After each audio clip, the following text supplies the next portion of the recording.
Welcome to ICB News. I'm Mike Mercado. And I'm Christina Gray. In tonight's news, Rahm Emanuel proposes big plans. A terrible tornado rips through Joplin, Missouri. And there was a shooting on the south side of Chicago. Your ICB News starts now.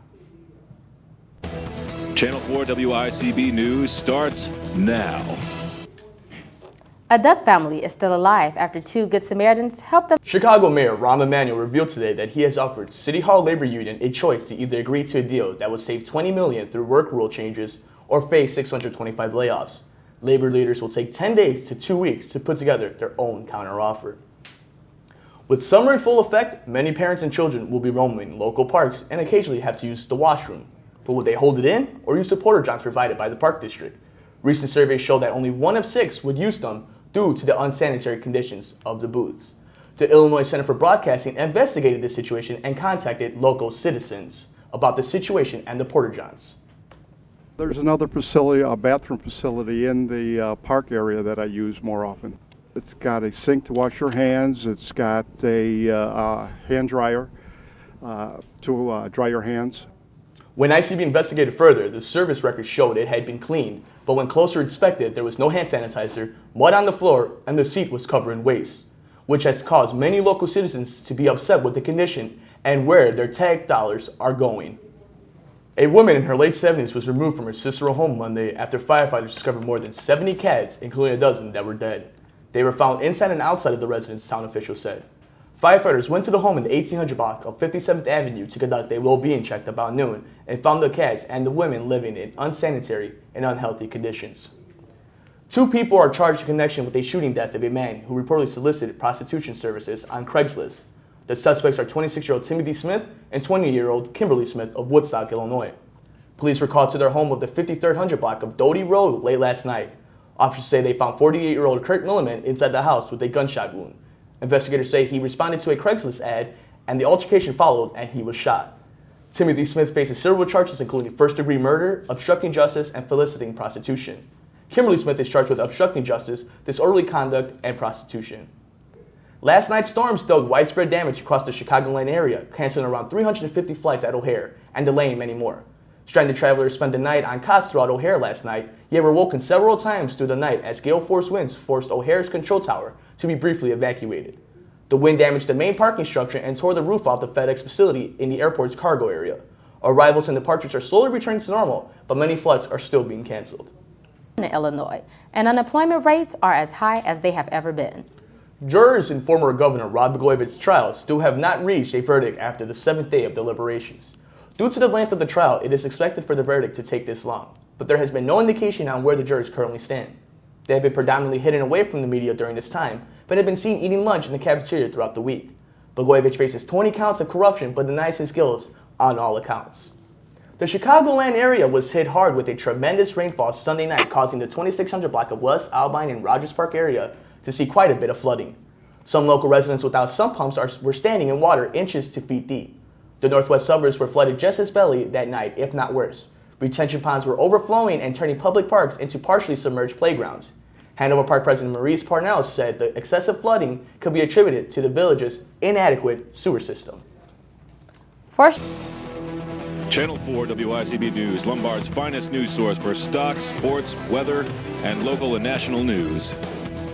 Mexican rescuers were scouring the Gulf of California on Tuesday for 7 U.S. tourists whose fishing boat capsized 2 days ago, saying they were extending their search because the missing tourists could still be alive in the warm, calm waters. One American has been confirmed dead in the accident, which came after a sudden storm upended the boat before dawn on Sunday, spilling dozens of tourists and crew members into the water. The identity of the man was not released. The boat capsized less than 2 miles from shore, but the Navy extended its search 60 miles deeper into the Gulf later Monday, after searching the area by helicopter and airplane and finding nothing. Mexican authorities say they have arrested a Zetas drug cartel leader who is connected with the killing of a U.S. Immigration and Customs Enforcement agent. Jesus Enrique Rejon Aguilera, also known as El Mamito, is suspected of being behind the numerous deaths in northeastern Mexico. Rejon was part of a group that killed United States agent Jamie Zapata in February.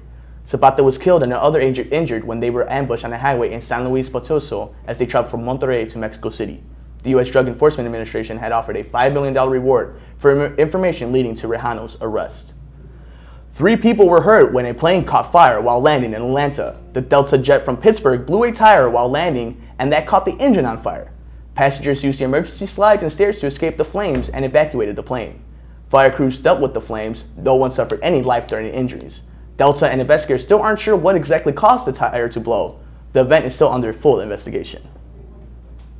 Chris Hansen, the NBC anchor, famous for snagging internet pedophiles on the show To Catch a Predator, has found himself in the center of an ironic scandal.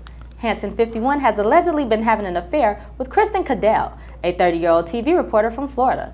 Hansen was caught in a sting investigation by the National Enquirer as he was having a romantic dinner with Cadell at the Ritz-Carlton in Palm Beach. But a source close to Hansen told the New York Post, "This report is ridiculous. It's crap. They've been friends for a long time, and there's no truth to this." Aside from donating their hard-earned money to organizations like the Red Cross, some in the Chicagoland area are also taking matters into their own hands. That includes a group from Schaumburg that is collecting basic supplies and filling up U-Haul trailers to take down to Joplin. A different feeling from going out, buying something, doing, you have something in your hand that you know that one of these people that needs it is going to use. It makes you feel like there's good in people, that, everybody has a good point to them, and there's generosity, and there's warmth, and there's love. The group will be collecting local and national donations all week, as well as going to local businesses for help. All those who are interested in helping those down in Joplin in need are encouraged to contact groups like the Red Cross as soon as possible. British officials report earlier today that Iran was testing missiles capable of carrying nuclear warheads. An Iran Foreign Ministry spokesman states none of the missiles tested by Iran is capable of carrying a nuclear warhead.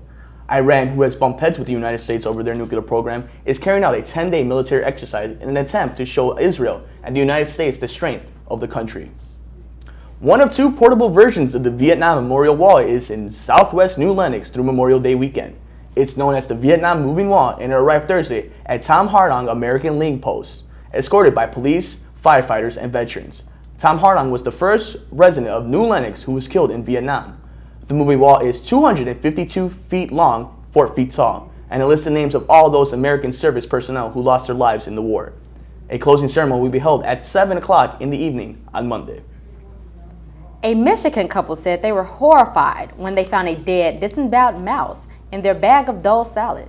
John K. Jones said he sat down with his girlfriend, Ebony Wright, and their 7-year-old son for dinner on Sunday afternoon.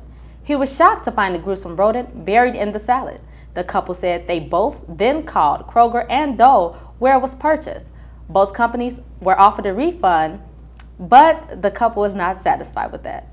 While they don't have any plans on contacting a lawyer, they said they are waiting to hear back from Kroger and Dole on how to move forward with the potentially dangerous case. A 9-year-old boy in Oklahoma turned on a digital camera he got for his birthday and found pornography. Someone had loaded explicit photos of a woman on the camera. The camera was made by Disney and purchased at Walmart. It was apparently opened earlier and then repackaged. As Tropical Storm Arlene steadily chugged toward the eastern central coast of Mexico Wednesday, Mexican authorities issued a hurricane watch that stretches from the country's eastern municipal city of Tuxpan northward to La Cruz. Arlene is the first named storm of the 2011 Atlantic hurricane season and is traveling at about 8 miles per hour with winds at about 50 miles per hour. The border between Egypt and the Gaza Strip is now open, and the new law, which took effect today, is supposed to make it easier for hundreds of thousands of Palestinians to pass through the Rafah border crossing. Today, there are reports of more long lines and rejections. Israel continues its blockade of its borders with Gaza.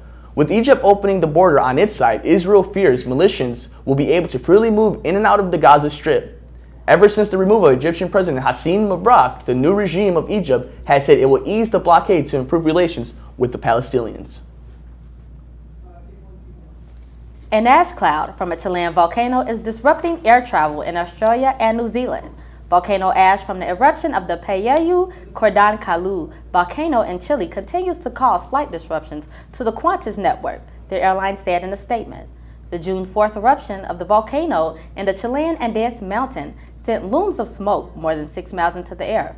The ash cloud forced the shutdown of flights in and out of several Australian cities last week. In Iceland, you may see a need to go to the pharmacy to get your cigarettes. The country is considering a counteractive measure that would make cigarettes a prescription-only product. The bill would ban the sale of cigarettes anywhere except for pharmacies and would initially require pharmacies to sell cigarettes only to those 20 years or older, as doctors helped addicts to quit. The proposed bill is part of a 10-year plan looking to ban smoking in all public spaces. The proposal would also increase cigarette prices by 10% per year, but ultimately the prescription-only cigarettes would be cheaper than ever. More than 100 people remain on the list of the missing in Joplin, Missouri, where rescue efforts continue around the clock in search for survivors. Despite those efforts, the death roll keeps rising. Joplin Turner continues to deliver heartbreak as Missouri state officials say they were able to identify more victims and notify loved ones. I can tell you it's a very respectful process. I can tell you that someone is with that loved one every step of the way. Meanwhile, incredible stories continue to emerge from Joplin. Dean Wells, an Army veteran and manager at Home Depot, is credited with leading at least 6 people in the store to safety from winds that ultimately claimed his life. Wells' family said they expected no less, and he was always trying to help people. This here was a pharmacy before disaster struck. People here were holding for dear life to a toilet and praying it didn't give out. Luckily it didn't, and they survived.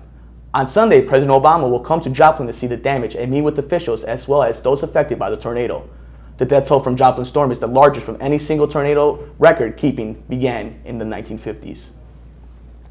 The International Weightlifting Foundation has changed its rules regarding clothing during competitions and will now allow tight, full-body leotards to be worn during competitions. The rule was changed after an Atlanta woman wanted to take part in the competitions governed by the IWF, but still wanted to adhere to her modest dress code of the Muslim faith. The former dress code, which was required to be collarless and not cover elbows or knees, was changed because weightlifting is an Olympic sport open for all athletes to participate without discrimination on the basis of race, color, religion, sex, age, or national origin in accordance with principles of the Olympic Charter values, said the IWF president on Wednesday. We'll be back with more sports and entertainment. ICB News, Lombard's finest news source for stocks, sports, weather, and local and national news.